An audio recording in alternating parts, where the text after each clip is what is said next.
dan Gabriela.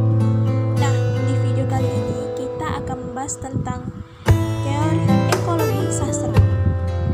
Pertama-tama, kita harus tahu dulu apa itu teori ekologi sastra. Ekologi sastra adalah studi mengenai pedoman yang berkaitan dengan menulis dan membaca yang menggambarkan serta mempengaruhi interaksi makhluk hidup dengan alam sekitar dan sebuah karya sastra. Kedua, disiplin ilmu tersebut digunakan untuk mengkaji hubungan antara makhluk hidup atau manusia dengan lingkungannya. Kali ini kita akan membahas tentang ekologi sastra pada puisi dalam novel Bapangku karya Pago Hardian. Sastra adalah karangan indah hasil kegiatan kreatif manusia dalam mengekspresikan pikiran dan perasaan dalam bahasa tulis sebagai cerminan dari suatu peristiwa yang terjadi pada kehidupan masyarakat.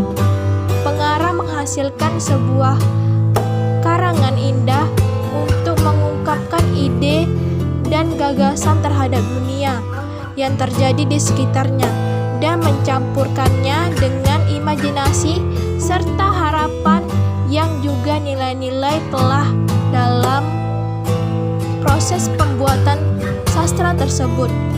Karya sastra diciptakan untuk dinikmati, dirasakan, dan dimanfaatkan oleh pembaca ataupun penikmat sastra. Suatu karya sastra tidak dapat tercipta dengan sendirinya, karena dalam proses penciptaan sastra diperlukan pengalaman serta kemampuan seseorang untuk menciptakan, mengkreasikan, dan merasakan sebagai peristiwa yang terjadi di sekitar kehidupan masyarakat.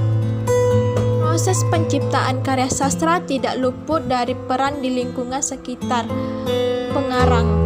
Pengarang menciptakan sebuah karya sastra bukan hanya berdasarkan pada daya imajinasi serta pengalaman hidupnya saja, tetapi juga berdasarkan keadaan lingkungan di mana ia berada. Ekologi sastra merupakan metodologi penelitian yang mulai dilirik karena antara sastra dan lingkungan berkaitan erat satu sama lain yang tidak dapat dipisahkan. Menurut Edrawara 2006.23, ekologi ilmiah ilmu yang mempelajari hubungan timbal balik antara makhluk hidup dengan lingkungannya. Atas dasar definisi yang maka ekologi sastra juga mencari hubungan timbal balik antara sastra dengan lingkungannya. Hubungan resiprokal itu penting untuk melihat keterkaitan satu sama lain. Berdasarkan penjelasan tersebut, maka peneliti mencoba menganalisis ekologi sastra yang terdapat dalam novel Bapangku karya Pago Hardian. Masalah yang dikemukakan dalam penelitian ini adalah bagaimana menganalisis ekologi sastra puisi dalam novel Bapangku karya Pago Hardian. Namun, penelitian ini dibatasi hanya dalam menganalisis ekologi sastra pada puisi yang terdapat pada novel Bapangku karya Pago Hardian. Bukan keseluruhan isi novelnya. Puisi ini yang terdapat pada novel Bapangku karya Pago Hardian sebanyak 4 puisi yang berjudul Dahlia Ungu, Cinta dalam Doa, Rayuanku, dan Marah. Tetapi kita akan membahas satu puisi dari novel Bapangku karya Pago Hardian yang berjudul Dahlia Ungu.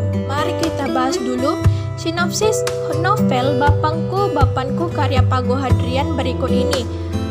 Merupakan sinopsis cerita novel Bapangku karya Pago Hardian. Bapangku merupakan sebuah cerita keluarga Alak. Keluarga kecil yang terdiri dari bapang, bunda, dan keempat anak, yaitu Alak, Hanum, Tuah, dan Anjing. panggilan ayah dalam bahasa Semende. Hal ini karena dalam keluarga Alap, seorang ayah tidak mau dipanggil dengan panggilan ayah, tetapi Bapang. Bapang merupakan seorang ayah yang memiliki darah biru dengan kepribadian yang keras, Islami, tetapi memiliki kebebasan dalam berpikir, berinteraksi, berekspresi, berkarya, dan berpendapat, sehingga ketika pemikirannya berbeda dari pemikiran masyarakat sekitar, Bapang dianggap egois atau keras kepala. Namun, di luar dari kepribadian Bapang tersebut, ia merupakan orang yang cukup bersahabat, dermawan, humoris, penyayang, dan baik.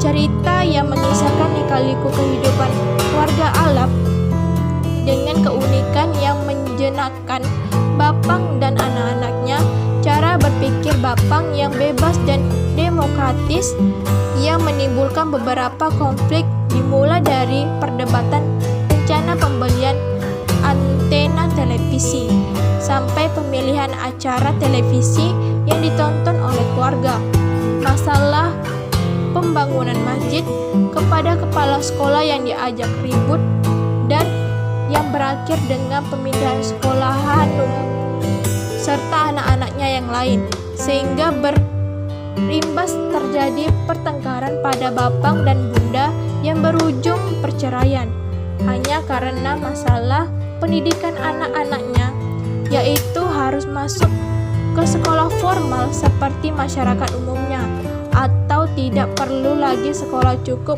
menerima pendidikan dengan informal yang dapat disesuaikan dengan kemampuan, kesukaan, keterampilan yang dimiliki oleh anak-anaknya. Kita perhatikan puisi tersebut. Pembahasan hasil analisis ekologis, sastra pada analisis ekologis. Novel Bapangku, Bapanku karya Pago Hadian pada puisi Dahlia Ungu adalah sebagai berikut. Pada puisi Dahlia Ungu dalam novel Bapanku karya Pago Hardian menunjukkan kondisi alam yang mempengaruhi pengarang dalam menciptakan karya sastranya. Seperti pada kata-kata, zaman tak pandai mengubah hati, setangkai dahlia ungu tertiup angin, pondok bahagiamu menghadap ke timur, tangisan anak laki-laki pertama membangunkan pagi. Jadi relakan aku pergi, biar ku kayuh perahuku. Aku berjuang untuk merajut cita-cita di luas samudra dan biru angkasa. Di lengkuk pelangi sahabatku tersenyum. Sinar dan pesonanya. Kata-kata yang berhubungan dengan alam atau lingkungan adalah kata zaman, yang merupakan bagian dari alam yang menunjukkan arti jangka waktu yang panjang atau pendek yang menandai sesuatu. Kala atau waktu, kata setangkai dahlia ungu tertiup angin, kata pondok yang artinya bangunan untuk tempat sementara, rumah, bangunan, tempat tinggal, berpetak-petak, madrasah atau asrama. Kata timur artinya mata angin yang arahnya berlawanan dengan barat. Orang yang bangsa dari benua di bagian timur, blok timur. Kata pagi artinya bagian awal dari hari, waktu setelah matahari terbit hingga menjelang siang hari, awal atau cepat. Kata luas samudra dan biru angkasa, dan kata pelangi artinya lengkung spektrum warna di langit, tampak karena pembiasan sinar matahari oleh titik hujan atau embun biang lala. Warna yang beraneka macam, kain atau selendang yang bermacam-macam warnanya, maka akan mengalami perubahan ketika alam dan manusia tercipta ke dalam sastra. Seperti kata pondok bahagiamu menghadap ke timur yang memiliki arti kebahagiaannya telah teralihkan, atau tempat yang selama ini dirasakan sebagai bahagia telah berubah.